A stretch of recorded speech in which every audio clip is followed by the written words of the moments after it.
Hey, Amanda here, and today's video is going to be about my experience learning that I was a reflector in the human design system. So if you don't already know what human design is, you can Google it, you can check out what your type is, and you will see that you're one of four types. You will be a projector, a generator, a manifestor, or a reflector. A reflector is the least common aura type, but there still are many people in this world. Reflectors are about 1% to maybe 2% of the human population. So that's still obviously a lot of humans, right, that are reflectors. So it's rare, but it's not like so uncommon that there aren't many of us already that know what it's like, that are discovering more information about themselves using human design and learning specifically about being a reflector. So this video really, I want to focus on what my personal experience was, like finding out I was a reflector. It was, for me, 6.5 years ago approximately that I discovered human design. And initially I was really reluctant to learn more about it. It kind of just felt like another thing to add to the pile of all of the things that I had learned about, and I resisted it, definitely. So a friend of mine was really excited about it. She's a generator, and it lit her up, and she was telling me all about it. And I was kind of like, ugh, like I'm wary, another thing to learn about and study and understand. And she ran a chart for me that showed that I was a projector. So obviously I'm not a projector, so the chart had an inaccurate birth date, but we didn't notice that right away. So, fast forward probably a few months, I'm thinking I'm a projector. I'm kind of like, yeah, some of the things sound kind of true, but especially the being a non-sacral thing and understanding that that I'm not really here to work like a generator, resonated with me, but the rest of it just didn't really pique my interest. So, excuse me. So I let it go. And once I let it go, decided I wasn't interested and resisted it, it just kept coming back at me harder and harder. It was like showing up everywhere, different people that were unrelated to each other in my life were talking about it. I was hearing about it on podcasts from different people that I had followed back at that time. And it just kind of kept popping up. And one day I remember I was just sitting there and I heard about it on another podcast, and I was like, okay, fine. So I decided to look up my own chart, and I put in my information, and lo and behold, it was empty or blank. Like all of the centers were white. And I was like, clicked it again and again. I clicked it a few times because I thought that something was wrong because it looked different than the chart that my friend had previously shown me. That was the projector chart. So she had printed it out for me. So I'm like digging through my stuff and I pull it out and I find it. And that's when I recognized that the birth time was incorrect. So what I ended up feeling at that time when I saw this blank chart and I recognized like this is actually my chart, was disappointment. And when I scrolled through the information on the side, I believe that I had used mybodygraph.com to run my first chart myself, which you can do. It's free to run your chart yourself with your birth details. I noticed the word disappointment in the description. And so that really stuck out to me because at the time I had been doing all of this shadow work. I had been going in and recognizing all of these parts of myself that I had rejected. And so I knew at that time that if something was like standing out to me or kind of triggering me, or I was feeling a certain emotion, that wasn't something to run from, but that was something to actually explore. So the disappointment that rose up in me, and then seeing disappointment on the screen, I was like, okay, fine. I've got to look into this. I've got to check it out. I need to know more about this because I'm feeling disappointed. I'm feeling this so-called negative emotion. There's something here for me.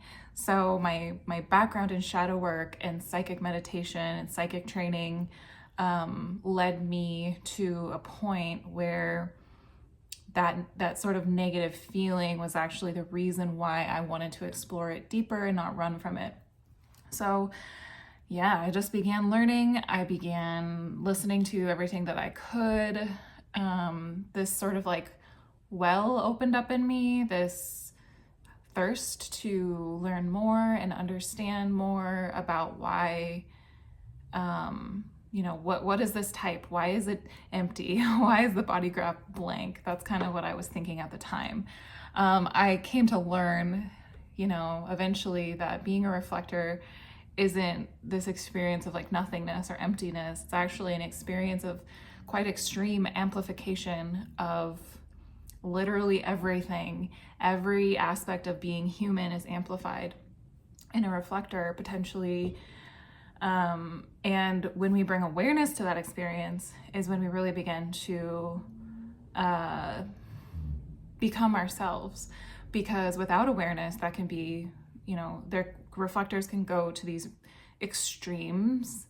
They can really identify with these extremes. They can identify with the amplification of what's going on in their body and what's going on in their environment and start to think like, this is me. For example, when I was growing up, like I was told often that I was like really intense and I was like too emotional or just like too much in general. And ironically, when I look at the, and I would express a lot of emotions, right? I had, we'll call them like some episodes when I was a kid that were just quite extreme. And no one ever like brought me in for diagnosis, but I imagine that I would have been diagnosed with certain things if someone had sort of brought me in and had those characteristics that I was amplifying been sort of looked at through the lens of diagnosis. A little caveat there, I don't think there's anything wrong with diagnosis. I actually think it can be like labeling things can be quite helpful, and finding support for what you're currently going through can be extremely helpful. So actually, perhaps if I would have been brought into a professional, it would have been helpful for me as a kid to navigate some of those difficulties that I had due to my environment, because environment is so important to reflectors because we're just amplifying what's going on in our environment, right? So, looking back, my parents that I spent most of the time with, my mom and my stepdad, were both emotional beings. They had emotional authority. And I look back and I can see how I was expressing their emotions in a really amplified way and really identifying with them as a child. I don't think that was my fault. I was a kid. I think that if you are a reflector adult and you're looking back over your life and you're like, oh man, like I was really identified with this environment or this person or this, like way of being, people saw me that way. And so I kind of internalized that and I was like, this is what I am. This is who I am. If any of that carries any shame for you or just like guilt or like, well, what do I do now? What do I do if I stop attaching myself to this identity so with such a grip? You have to have grace for yourself, and you have to perhaps you have to grieve whatever it is that you need to grieve. For me, in a lot of ways, I'm like, oh, if I would have known, if someone would have told me that I was a reflector, if someone would have like shown me like my particular version of sensitivity when I was a kid, or like recognized what I was going through, it would have been so much easier and blah, blah, blah. But I really do believe that there are no mistakes in terms of like how, what occurs in our life. Like, I'm not saying that certain people who hurt us shouldn't be held accountable. I think that they should. And when I look back at my life and the things that happened, there's this feeling of just gratitude for all of the ways that I got to learn. Obviously there's a lot of pain, like I'm oversimplifying it for the sake of explaining in this video. There's a lot of pain there, there's a lot of grief. There are years and years of like self-destruction that I'm not, really speaking to right now. But at this point in life where I am now, there's a lot of gratitude, there's a lot of peace. And it's like I can kind of see how all of the things, why it all happened. Not all of it. That picture keeps unfolding, right? So wherever you are along that journey is beautiful. Even if you're sort of in the depths of grief, that was a really necessary process for me. Just like grieving all these things that I thought I was like, I can let that identity go, because I'm always going to be shifting and changing as a reflector. And this attachment to certain identities that I was told, like, for example, like people told me when I was a kid, like, you're smart, you're the smart one, you're the good student, you get all A's, you do really well in school. So, just for example, that was one thing that I was really attached to. And if I did something that wasn't smart, I was really extremely hard on myself, right? Like that acceptance of like, I don't have to be the best, most successful academic achiever, was hard for me. It was hard for me to accept. Alternatively, if we look at a more like negative thing that people sort of thought that I was judgmental and like hypercritical. Like I'm a Virgo, like ×3, so like they're not necessarily wrong. When I was young, I was like really like critical of myself, and that was also projected outward onto other people. So I think I hurt people by being that way. I know I hurt people by being that way. And it was really a reflection of how I was feeling about myself on the inside and whatever. But letting go of like that identity too, and that part of me that was like sort of like seen as this like hypercritical perfectionist was hard too, because I was like, oh, this is what people say I am, I must be this, but there's like the more positive attachments that we have, and then these like negative attachments to like these parts of ourselves. I'm gonna still express academic achievement once in a while. I'm gonna still express critical judgment perhaps at times towards myself and others, but learning that I was a reflector, like really the thing that I think it taught me the most, or that it is still teaching me the most, is just like sensitivity is not a weakness, it's actually a strength. And sensitivity to my environment is my strength. It's like my superpower. My sensitivity to be able to feel in my own body what's going on in a room, in an environment, and developing awareness around that, knowing that perhaps like it's not just me, like perhaps I'm experiencing something that maybe no one's saying out loud, but it's going on in the room. Sensitivity to like what is going on, and then learning to sort of, again, not identify with what's going on in the room, but to just observe it, experience it. Like, for example, if I'm in like a grocery store and everyone in the grocery store is like in a hurry, it's like before a holiday and they've got to get the things on their list, like I might be like rushing around the grocery store, but then to look, like to have that awareness, to be like, this is like a root center pressure to get things done vibe, right? Undefined root center. Are you in a hurry to be free of pressure? That's the not self question of the undefined root center. I can then take a step back and breathe and recognize that even though I'm experiencing this intensity, it may not be mine, and it may not be for me to act on. In fact, that pressure is almost never mine to act on, although sometimes it helps me be really productive, which is not always the goal, but sometimes it's nice, right? So yeah, I think that something that really interesting that happened on my journey was like year 2 of my experiment. So like I said, I'm on year 7. I'm on the 7th year, about like 6.5 years in now, as of June 2024. I started sharing on Instagram just what I was learning. So it started with, I was sharing about the energy centers.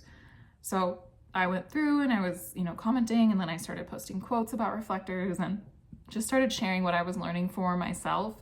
And people started connecting with me and reaching out. And now Reflector Life on Instagram is, quite a, like within a very extremely niche community of human design.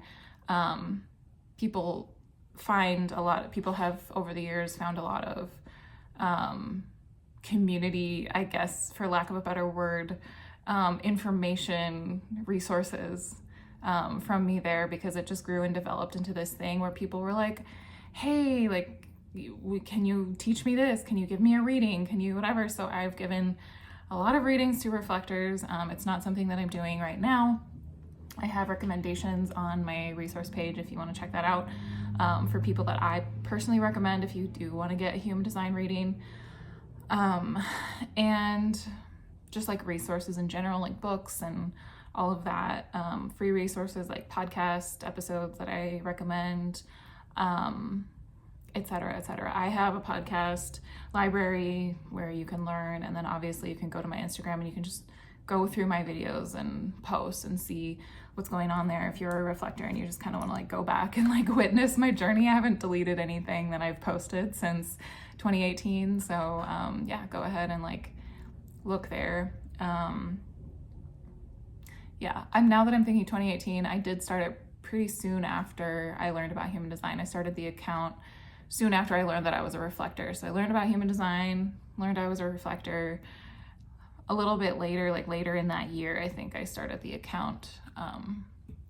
But yeah, so it's been a really interesting journey. I have met so many other reflectors, read for so many reflectors, had gatherings of a lot of reflectors, and just like have really had the unique experience of like getting to know, supposedly one of the most like uncommon types in human design. Not supposedly they are, but to me it's almost like reflectors are everywhere because of that, having that Instagram and the growth there, and just like all the different people that I've connected with. I'm so grateful to like have connected with other reflectors who, maybe have had similar experiences in life, or just like a similar relationship to the world and to energy. So I am going to be here on YouTube more often. I'm transitioning out of my podcast because Anchor FM has changed to like Spotify podcasters, and it's different, and I don't love the environment. I don't love the things that they've taken away. So I'm coming over to YouTube. Surprise. I am here to make videos that answer your questions about like being a reflector, questions you have for me like that are, topical or like specific to your life perhaps. So go ahead and drop them in the comments, or just let me know that what's your type? Are you a reflector? Do you have a reflector in your life? Do you want to just talk about human design in general? I am happy to do that. A little bit about my design, other than my type. I'm a 2/4. I am a cross of Eden. Have a September birthday, so I'm a gate 6 sun, gate 6.2, the gorilla. A lot of my journey with that has just been like being really comfortable with truth and recognizing that truth brings greater intimacy, and trusting the process of truth unfolding in my life and through me and for me and around me. And avoidance of that only leads to further separation. So yeah, I hope you enjoyed this video. You can support me by subscribing, by liking the video, by sharing this video. I really appreciate you guys. Let me know what you want to know about being a reflector, being me, anything at all. Lots of love.